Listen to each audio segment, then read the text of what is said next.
السلام علیکم خواتین و حضرات، پروگرام حیات رسول صلی اللہ علیہ وسلم کی اگلی نشست کے ساتھ ہم آپ کی خدمت میں حاضر ہیں۔ میرے ساتھ ہمیشہ کی طرح ہے جناب محسن ممتاز۔ السلام علیکم محسن صاحب۔ وعلیکم بہت شکریہ آپ کے وقت کا۔ گزشتہ نشست میں ہماری گفتگو رسول اللہ صلی اللہ علیہ وآلہ وسلم کی دعوت اسلام کے ابتدائی دور کے متعلق ہو رہی تھی، اور اسی میں ہم نے آخر میں ایک سوال کا ذکر کیا تھا۔ وہیں سے میں آگے گفتگو کو جوڑنا چاہوں گا کہ ہم رسول اللہ صلی اللہ علیہ وسلم کی دعوت کے ابتدائی دور میں ہم دیکھتے ہیں کہ قریش مکہ کی جانب سے کوئی مخالفت نظر نہیں آتی، لیکن کچھ عرصہ گزرنے کے بعد اچانک سے مصیبتیں اور مخالفتیں ان کی طرف سے پڑنا شروع ہو جاتی ہیں۔ تو اچانک ایسی کیا وجہ آن پڑی تھی؟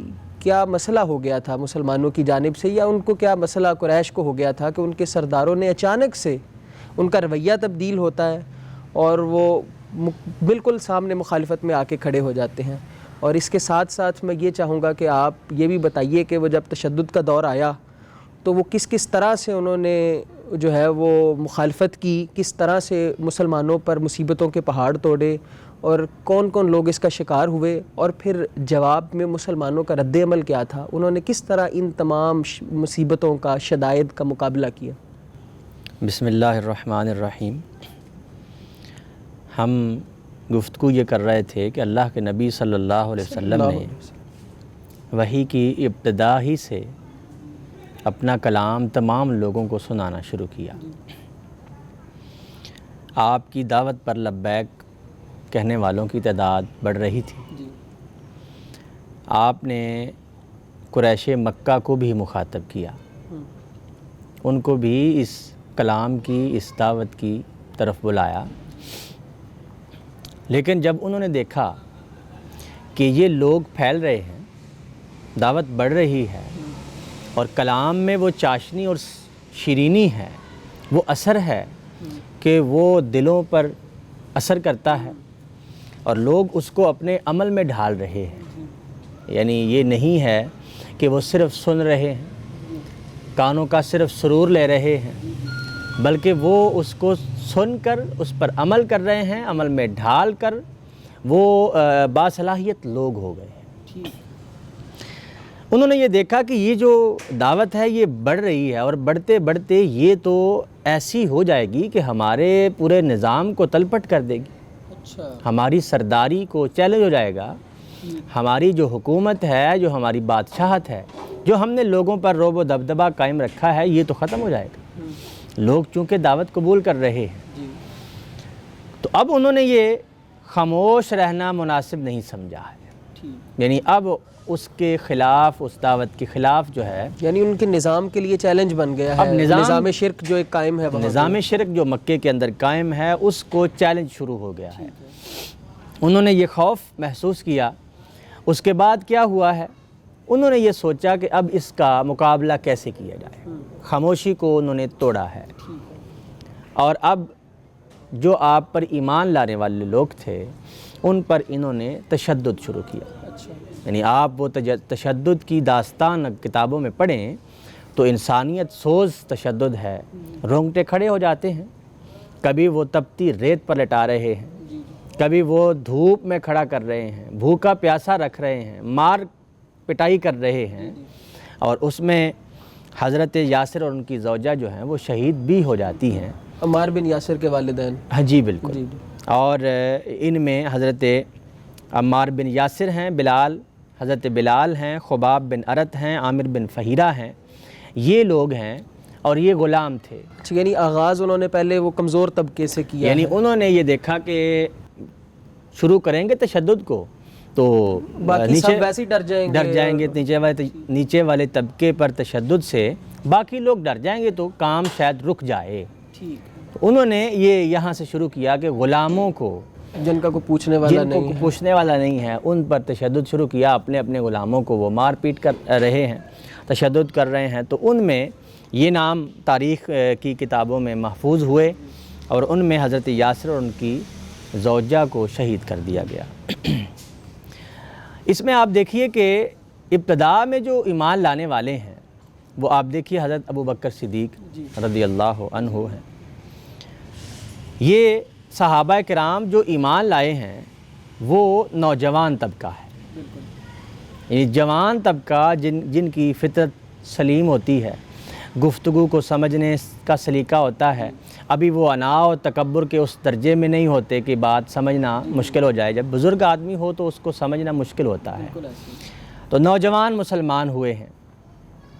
جب یہ مسلمان ہوئے ہیں اور لوگوں نے یعنی قریش مکہ نے جو اشرافیہ تھی انہوں نے تشدد کرنا شروع کیا ہے، غلاموں سے شروع ہوئے اور اب نوجوانوں کی طرف بڑھ رہے ہیں۔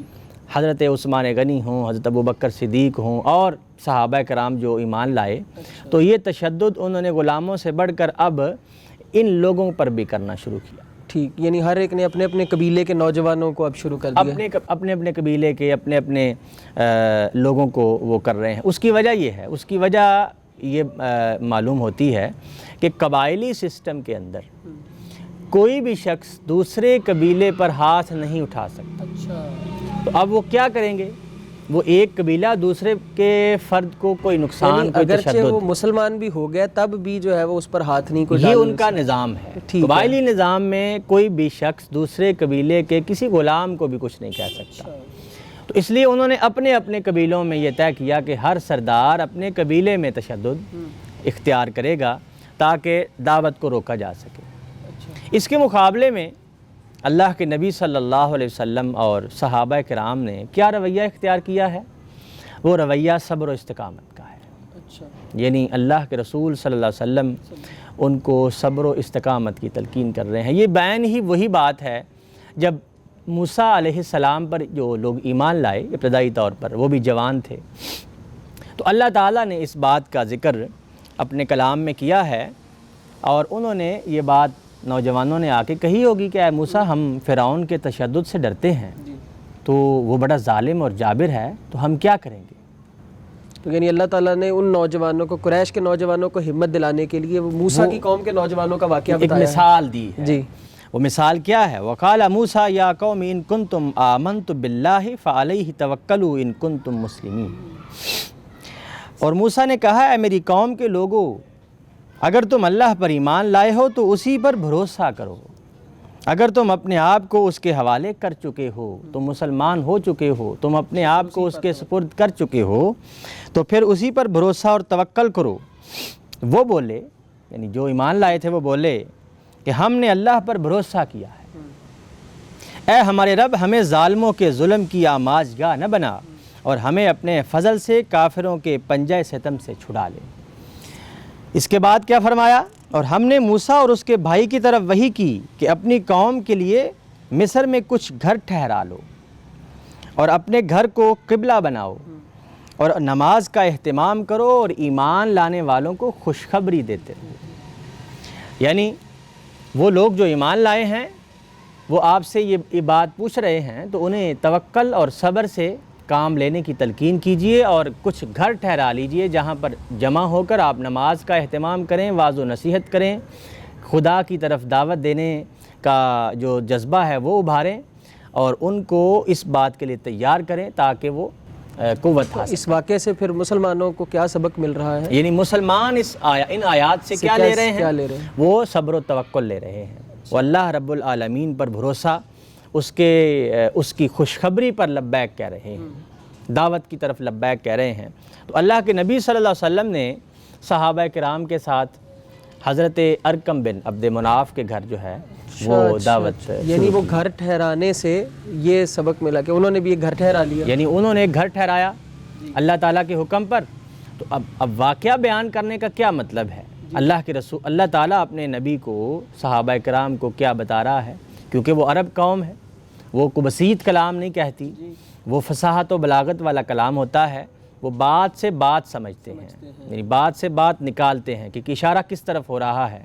اب ہم چونکہ پاکستان کے ہیں، ہم بسیط کلام بولنا جانتے ہیں، یعنی بات کو پھیلانا اور پورے الفاظ میں ادا کرنا، تو وہ واقعات سے اشارات سمجھتے ہیں۔ ٹھیک، یعنی وہ اشاروں سے بات جو ہے وہ پہنچاتے ہیں، اور چونکہ اپنے آپ کو عرب کہتے ہیں اور ہمیں وہ عجم کہتے تھے۔ عجم کا مطلب ہے گونگے، یعنی گونگے بہرے وہ بندے ہیں۔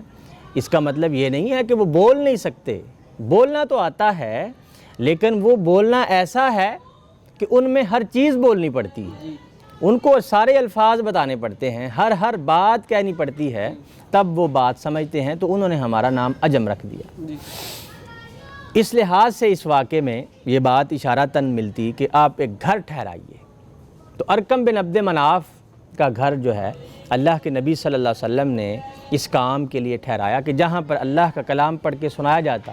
اب دیکھیں کلام اللہ پڑھا جا رہا ہو جو آپ سمجھ رہے ہوں تو وہ دلوں کو تازگی دیتا ہے، وہ روحانی قوت کو بڑھاتا ہے، اور وہ ایسی کیفیت طاری کرتا ہے کہ انسان اللہ کی اطاعت کی طرف ابھرتا ہے، اللہ پر توکل بڑھتا ہے، اور صبر و استقامت انسان کے اندر پیدا ہوتی ہے۔ اس کے ساتھ آپ دیکھیے کہ اللہ تعالیٰ اپنے کلام میں یہ بات اس وقت بیان کر رہا ہے کہ یہ جو تشدد کر رہے ہیں یہ کس لیے کر رہے ہیں۔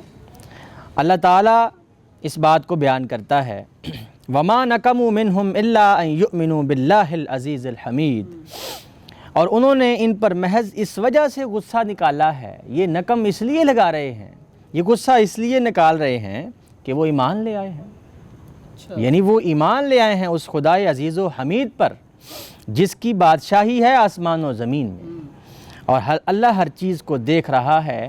یہ ایمان لانے کی وجہ سے تشدد کر رہے ہیں کہ اللہ عزیز و حمید پر وہ ایمان لائے ہیں۔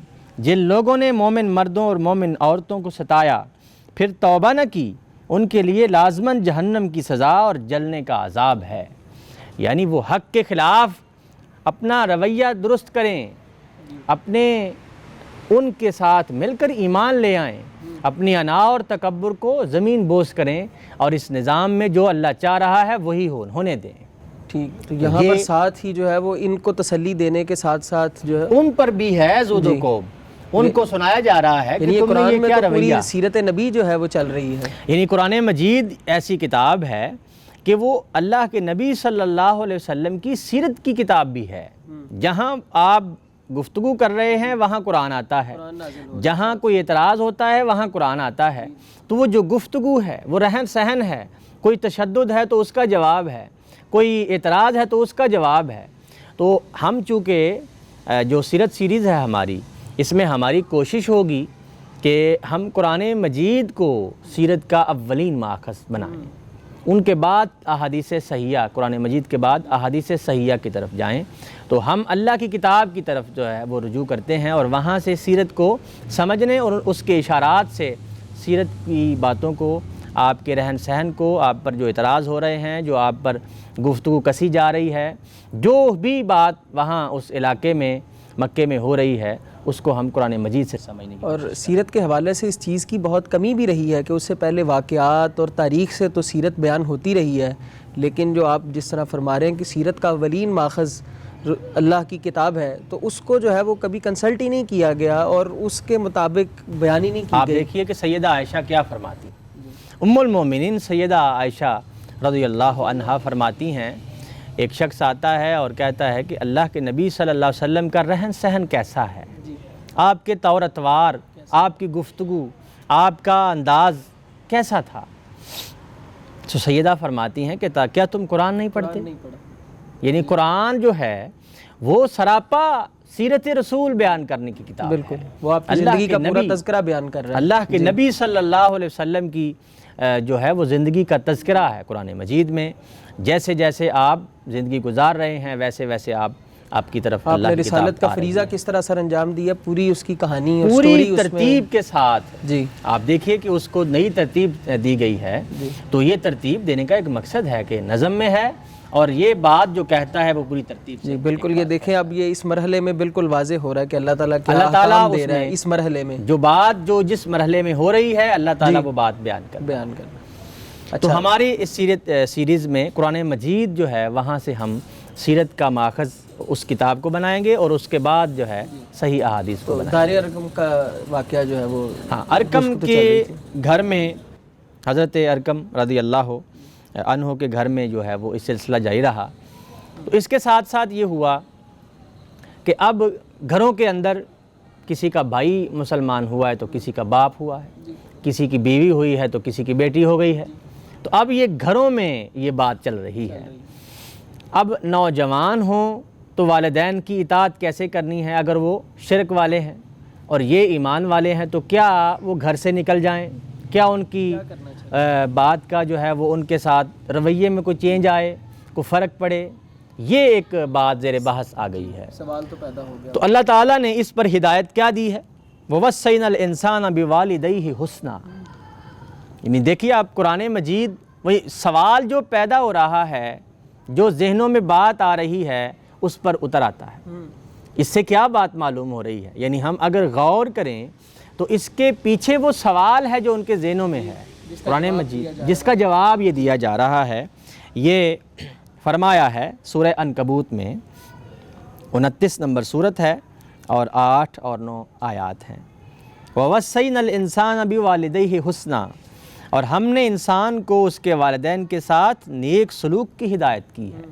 اب دیکھیے یہاں پر حکم الانسان کا ہے، لیکن مراد وہ لوگ ہیں جن کی بات ہو رہی ہے۔ الف لام جو ہے وہ عہد کا ہے۔ وَإِن جَاهَدَاكَ لِتُشْرِكَ بِي، اگر وہ یہ تجھ پر دباؤ ڈالیں کہ تو کسی چیز کو میرا شریک ٹھہرائے، والدین یہ کہیں کہ بچوں کو کہ تم یہ ایمان چھوڑو اور شرک اختیار کرو جس کے بارے میں تجھے کوئی علم نہیں ہے، تو ان کی بات نہیں ماننی۔ یعنی والدین کی اطاعت ہے، فرما برداری ہے، ان کے ساتھ حسن سلوک ہے، شفقت کا رویہ ہے، بس ان کی یہ بات نہیں لیکن ماننی۔ یہ ہے کہ وہ شرک اختیار کرنے کا کہیں تو وہ بھی کرنا ہے، تو ہرگز نہیں۔ میری ہی طرف تم سب کی واپسی ہے، تو جو کچھ تم کرتے ہو میں اس سے تمہیں آگاہ کروں گا، اور جو ایمان لائے انہوں نے نیک اعمال کیے تو ہم انہیں صالحین کے زمرے میں داخل کریں گے۔ یعنی والدین کو بھی کہہ دیا گیا ہے کہ تم اپنے بچوں سے یہ جو تشدد کر رہے ہو کہ ایمان کیوں لائے ہیں، تو اس پر بھی میں تمہیں آگاہ کروں گا، اور جو یہ ایمان لا کر عمل صالح اختیار کیے ہوئے ہیں ان کو ہم صالحین میں شمار کریں گے۔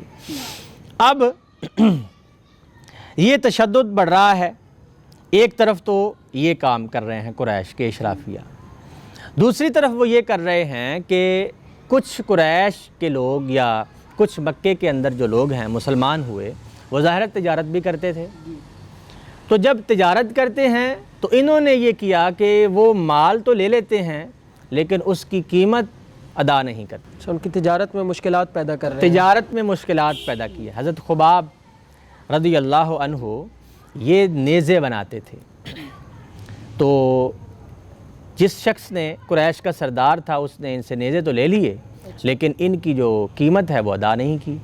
ظاہر ہے یہ تشدد ہی کا طریقہ ہے، یہ اس دعوت میں رکاوٹ بننے کا ہی ایک طریقہ ہے کہ ہم لوگوں کو اتنا تنگ کریں کہ وہ آپ اس سے باز آ جائیں۔ حضرت خباب نے کمال دیانتداری، کمال ایمان کا مظاہرہ کیا اور فرمایا، اس نے جب یہ کہا کہ میں تجھے مال کی قیمت نہیں دوں گا، تو اس وقت دوں گا، یعنی مال کی قیمت تب ادا کروں گا جب تم اس ایمان سے پھر جاؤ گے اور محمد عربی صلی اللہ علیہ وسلم کا انکار کر دو گے، شرک کی طرف پلٹ آؤ گے، تو پھر میں تمہارے ساتھ جو ہے دوبارہ تجارت شروع کروں گا۔ تو حضرت خباب نے فرمایا ہے کہ جب تک تو مر نہ جائے اور جب تک تو دوبارہ نہ اٹھ جائے تب تک میں اس بات سے انکار کرتا رہوں گا کہ میں اللہ کے رسول کا انکار کروں، میں ایمان ہی پر کھڑا ہوں۔ تو اس نے یہ جواب دیا کہ پھر میرے سے پیسے بھی اسی دن لے لینا جب قیامت میں اٹھوں گا۔ یہ طنز ہے اس نے کیا۔ تو یہ ادھر ایمان کا وہ جذبہ ہے۔ آپ دیکھیے کہ کلام ان لوگوں پر اثر کیسے کرتا ہے، کیونکہ ان کی زبان میں تھا۔ اب اللہ کے نبی صلی اللہ علیہ وسلم کی دعوت بڑھ رہی ہے، تشدد تجارت میں بھی اور جسمانی تشدد بھی ہو رہا ہے۔ یعنی ایک تو جو ہے وہ اپنے لوگوں پر تشدد کر رہے ہیں اور دوسروں کی تجارت میں رکاوٹ بن رہے ہیں۔ دوسروں کی تجارت میں رکاوٹ ٹھیک بن ہو رہی گیا۔ ہے۔ جب اللہ کے نبی صلی اللہ علیہ وسلم کی یہ دعوت بڑھتی ہے، اب قریش نے دیکھا کہ دونوں طریقوں سے کوئی بات بنی نہیں، لوگ ویسے ہی ایمان پر کھڑے ہیں جیسے پہلے تھے، وہ اپنے استقامت اور صبر کا ویسے ہی مظاہرہ کر رہے ہیں۔ تو اب انہوں نے یہ دوسرا طریقہ اختیار کیا، وہ یہ کہ اب قریش کی جو اشرافیہ ہے وہ اللہ کے نبی صلی اللہ علیہ وسلم کے گھر آتی ہے، یعنی ہاشمی خاندان میں آتی ہے، کیونکہ وہ آپ کی حفاظت کر رہے ہیں نا۔ ظاہر ہے خاندان کے ساتھ وہ بات نہیں کر سکتے، تو معاف کیجیے گا، ہاشمی خاندان میں ابو طالب جو ہیں وہ سردار ہیں، ان کے پاس آتے ہیں اور کہتے ہیں کہ آپ کے بھتیجے نے ہمارے بزرگوں کو، ہمارے نظام کو، ہمارے دین کو اس طرح کہا ہے، تو یہ ہمیں برداشت نہیں ہے، آپ ان کو روکیں تاکہ جو ہے ہمارا برا رویہ ان کے ساتھ نہ ہو۔ ابو طالب نے جب سنا تو انہوں نے اگنور کر دیا، پہلی دفعہ تو انہوں نے ایسے ہی کیا۔ جب انہوں نے بات نہیں سنی تو وہ دوبارہ وفد بن کر آتے ہیں اور کہتے ہیں کہ یہ ہم الٹیمیٹم دے رہے ہیں، یہ تم روکو گے اس کو، اور دعوت جو ہے اس کو روکو ورنہ ہم دوسرا رویہ اختیار کریں گے۔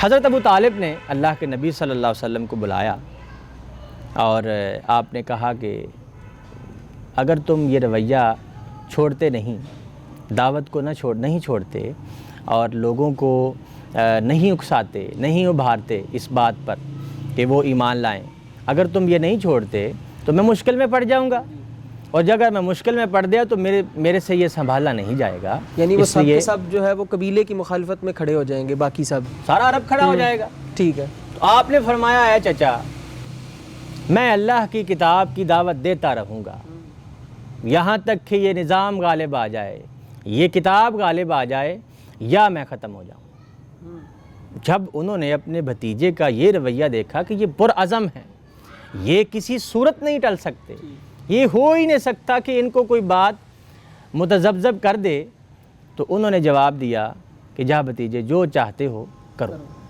میں نے خود دیکھ لوں گا۔ تو اب یہ ان کا جو طریقہ کار ہے قریش کا وہ ناکام ہوا۔ اس کے بعد وہ کیا کہتے ہیں؟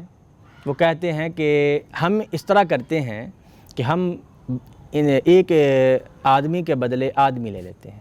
قریش نے دیکھا کہ یہ 2 حربے ہمارے ناکام ہوئے ہیں، تشدد بھی، تجارت بھی۔ اب وہ جو ڈائریکٹ بنو ہاشم کے جو سردار ہیں ابو طالب، ان کے پاس جا کر بات کی کہ ان کو روکیے، یہ بھی ناکام ہوا۔ تو اب انہوں نے ایک بندہ چنا ہے کہ وہ ڈائریکٹ اللہ کے نبی صلی اللہ علیہ وسلم سے گفتگو کرے اور آپ سے یہ بات کرے کہ آپ جو چاہتے ہیں ہم آپ کو دیں گے، یہ دعوت آپ روک لیجیے۔ ہماری آج کی نشست کا جو وقت مکمل ہوا چاہتا ہے، بہت شکریہ آپ کے وقت کا محسن صاحب۔ خواتین و حضرات، ہماری گفتگو جاری و ساری ہے، اگلی نشست میں اپنی گفتگو کو یہیں سے جاری رکھیں گے۔ آج تک کے لیے اتنا ہی، اللہ حافظ۔